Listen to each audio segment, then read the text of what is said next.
천사의 아침 방문을 찾아오신 여러분을 환영합니다. 오늘도 아침 예배 말씀으로 믿음과 위로의 시간을 갖게 되길 바랍니다.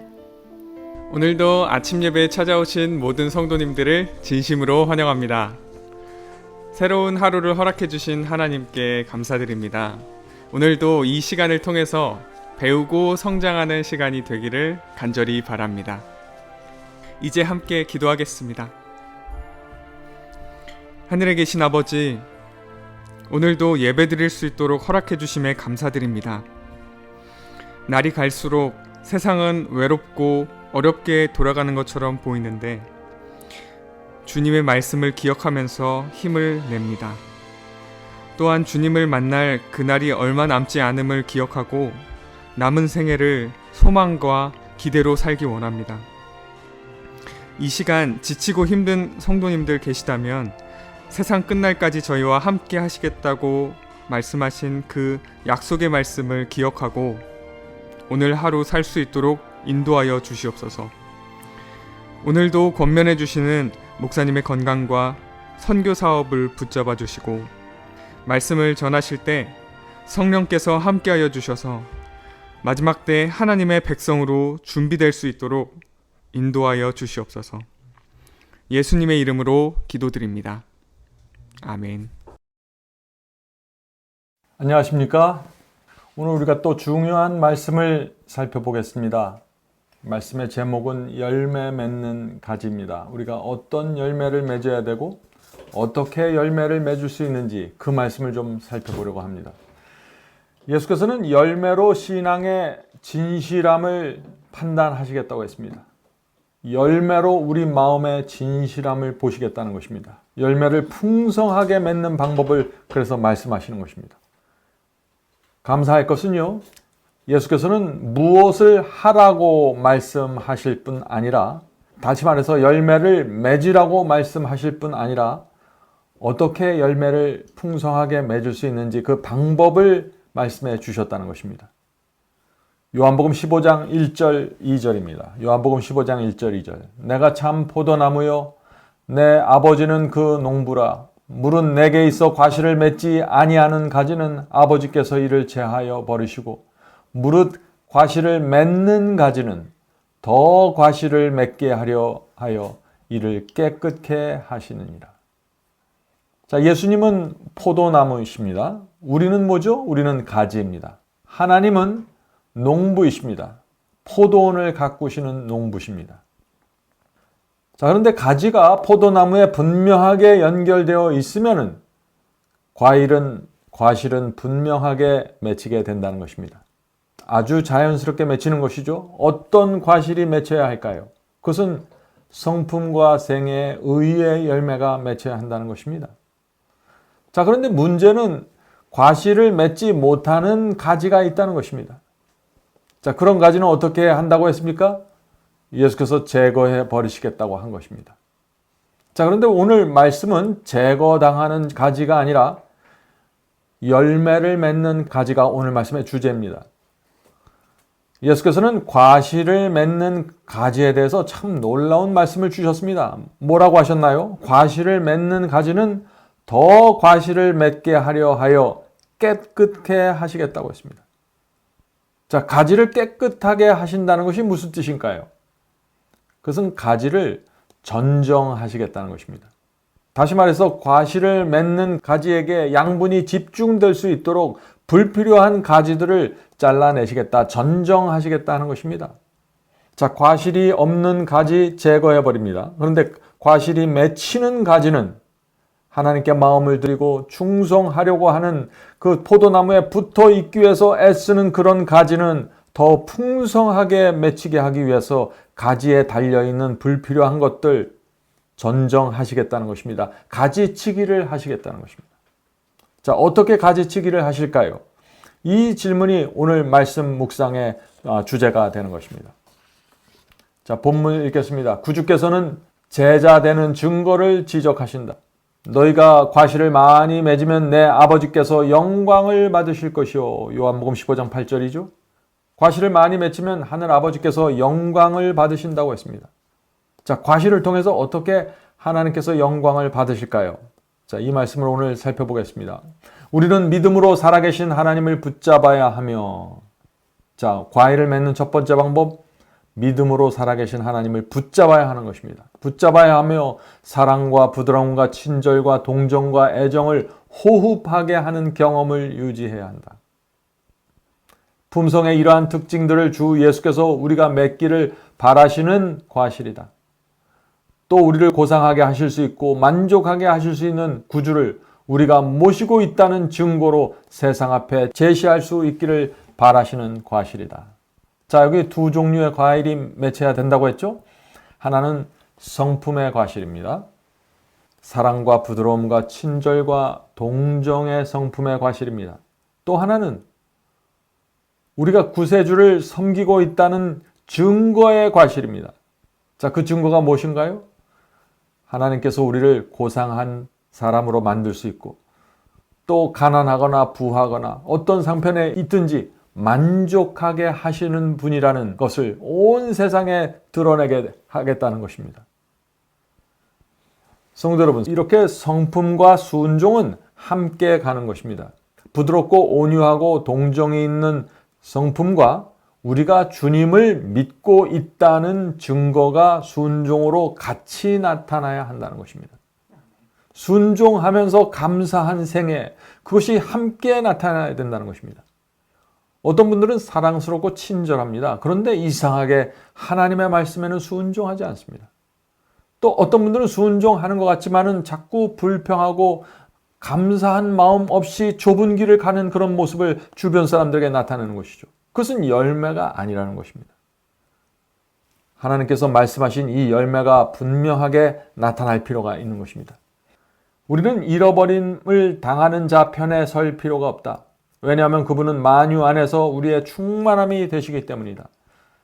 자, 분명한 사실은 뭔가요? 우리가 멸망당할 필요가 전혀 없다는 것입니다. 그리스도와 연결된 가지인 사람은 연결되었으면 누구나 열매를 맺힌다는 것입니다. 자, 그리스도와 연결된다. 이 경험이 어떤 것일까요? 우리에게 필요한 것은 그리스도 예수의 임재이다. 우리가 그분의 진리가 우리의 마음속에 비춰나며 우리의 모든 삶의 행동 속에 스며들기를 원한다. 이것이 우리가 참 포도나무의 가지인지 아닌지를 결정한다.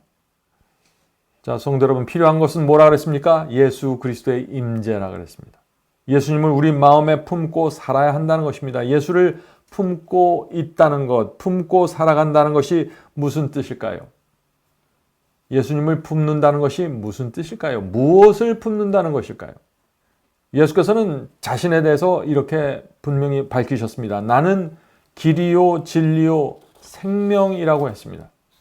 자, 그러므로 예수를 마음에 품는다는 것은 예수께서 말씀하신 그 좁은 길과 진리의 말씀과 생명을 마음에 품는다는 것입니다. 이 세 가지를 마음에 품고 살아간다는 것입니다. 성도 여러분, 오늘날 많은 분들이 나는 예수님을 영접했다고 하죠? 자, 영접한다는 것이 무슨 뜻입니까? 지금 우리가 본 이 세 가지 좁은 길과 진리와 생명을 영접한다는 것입니다. 받아들인다는 것입니다. 이 세 가지를 마음에 품으면 우리의 삶에서 의의 열매와 하늘의 분위기가 자연스럽게 나타난다는 것입니다. 자, 그런데 이 세 가지 중 하나가 빠지면 문제가 생기는 것입니다. 진리를 붙잡고 있더라도 좁은 길을 가지 않으면 소용이 없는 것이죠. 좁은 길을 간다고 말하면서 진리를 거절하고 무시하면 안 되는 것입니다.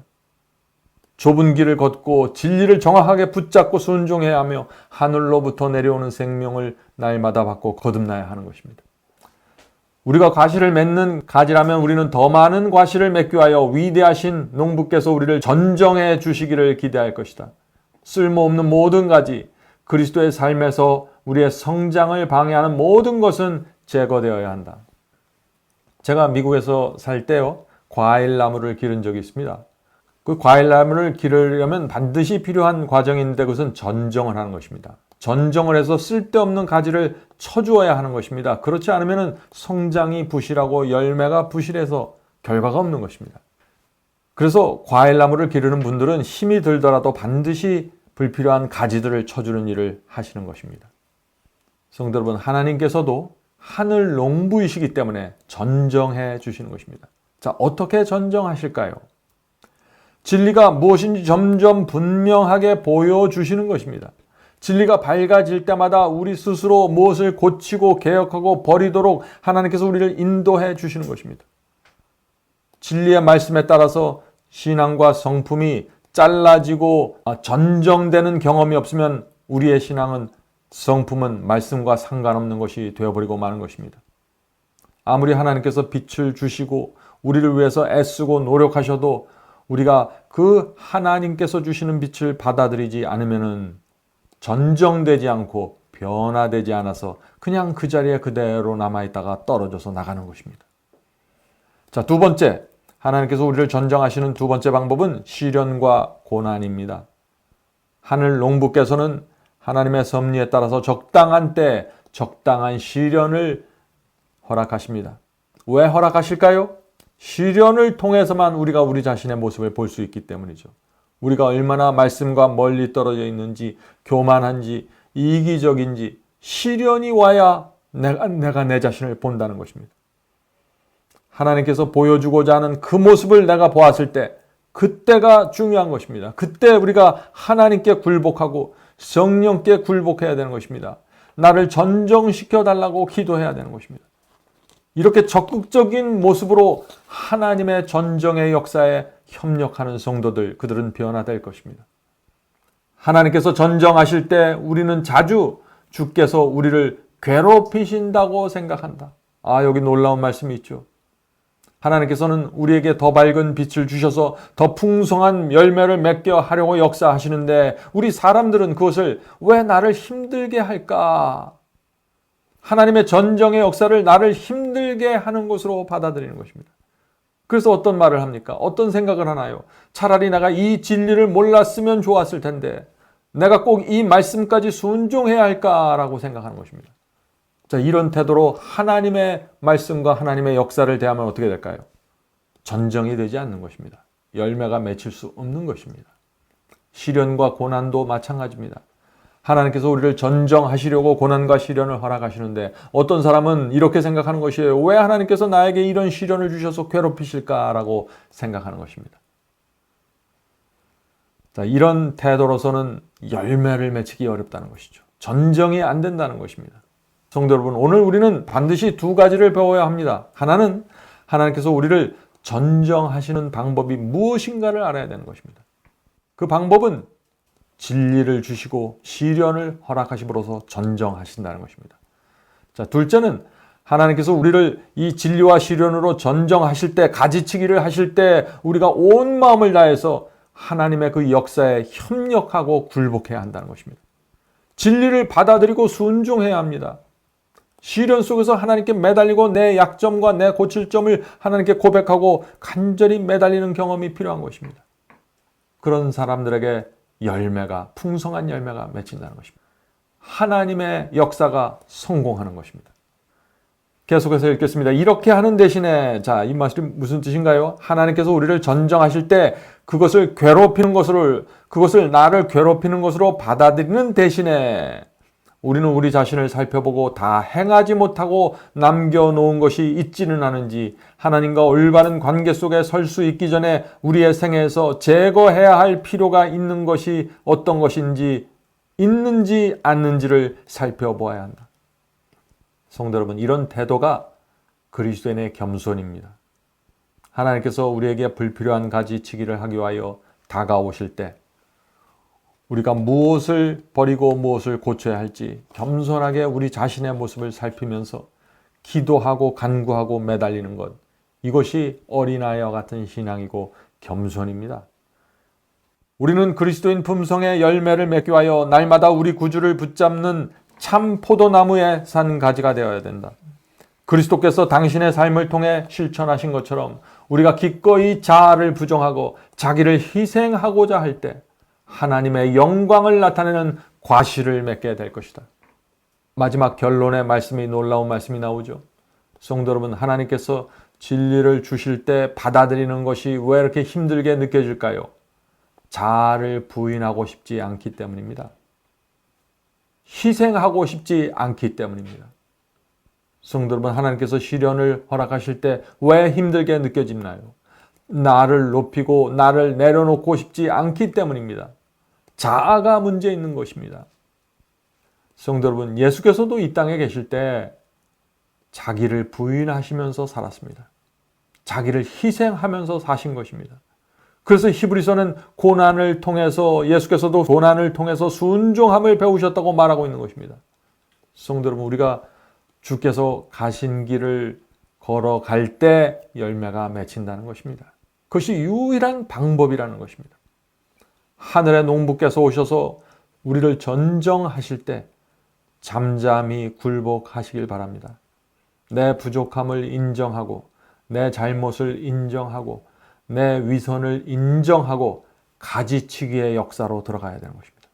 그것이 열매 맺는 유일한 길입니다. 자, 마지막 말씀 읽고 마치겠습니다. 당신을 따르는 자들이 그분 아래서 일하는 일꾼으로서 과실을 맺는 온갖 방법을 풍성히 받고 또 풍성히 나눠줌으로써 하나님과 함께 일하는 자들이 되는 모습을 보는 것이 구세주의 기쁨이다. 그리스도께서는 당신께서 맺으신 과실로 말미암아 당신의 아버지께 영광을 돌렸다. 그러므로 그분의 참된 제자들도 동일한 열매를 맺을 것이다. 받고 또 나누어 주므로 그분의 일꾼들은 많은 과실을 맺을 것이다. 자, 예수께서 이 땅에 계실 때 그리스도의 순종과 희생과 자아 부인의 그 신앙을 통해서 열매를 맺으시고 그 열매를 통해서 하나님께 영광을 돌렸습니다. 우리도 똑같은 방법으로 하나님께 영광을 돌린다고 지금 말하고 있는 것입니다. 성도 여러분, 하나님께 풍성히 받은 사람들은 풍성히 나눠줄 것입니다. 이것이 순환의 법칙입니다. 받기만 하고 나눠주지 않는 사람들, 그런 사람들은 열매가 없는 것입니다. 포도나무에 연결돼서 생명을 받은 자, 열매를 맺게 됩니다. 또 열매를 맺은 그 사람은 그 자신에게 맺은 열매를 기꺼이 나눠주게 될 것입니다. 오늘도 하늘 농부께서 오셔서 우리의 가지에 풍성한 열매를 주시길 간절히 바랍니다. 이제 기도하고 마치겠습니다. 하늘에 계신 아버지, 하나님께서 날마다 오셔서 가지를 쳐주시고 또 풍성한 열매를 맺게 하시려고 늘 애쓰시고 수고하시는 하나님의 모습을 보게 됩니다. 주여 감사합니다. 이 죽어있는 이 육체 속에서 하늘의 생명이 돋아나서 열매가 맺히는 기적을 일으켜 주시니 감사합니다. 주여, 주께서 오셔서 저에게 역사하실 때 저희가 기꺼이 협력하고 굴복할 수 있도록 도와주시옵소서. 내 자신을 내려놓고 희생의 길을 갈 수 있도록 도와주시옵소서. 하늘에 계신 아버지, 전정하시는 하나님의 역사에 오늘도 저희의 마음과 생애를 들여서 하나님의 역사가 우리 속에 이루어지게 되기를 간절히 원합니다. 오늘 기도하는 성도들에게 함께하여 주셔서 몸 아픈 자와 병든 자와 경제가 어려운 자와 시련과 고통 속에서 방황하는 자들 주께서 아시오니 그들의 마음을 붙잡아 주시고 하늘의 역사 속으로 인도해 주시옵소서. 모든 말씀 예수님의 이름으로 간절히 기도드립니다. 아멘.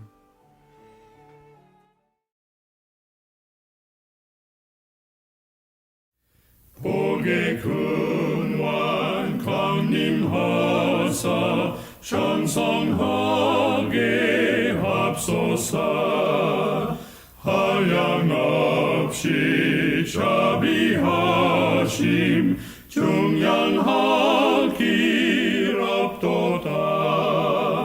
찬사루의 기쁜 찬송 나도 하게 합소서.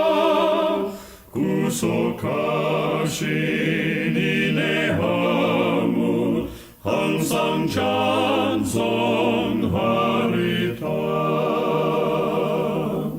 주의 도와 주심하다 이때까지 왔으니 이와 같이 장구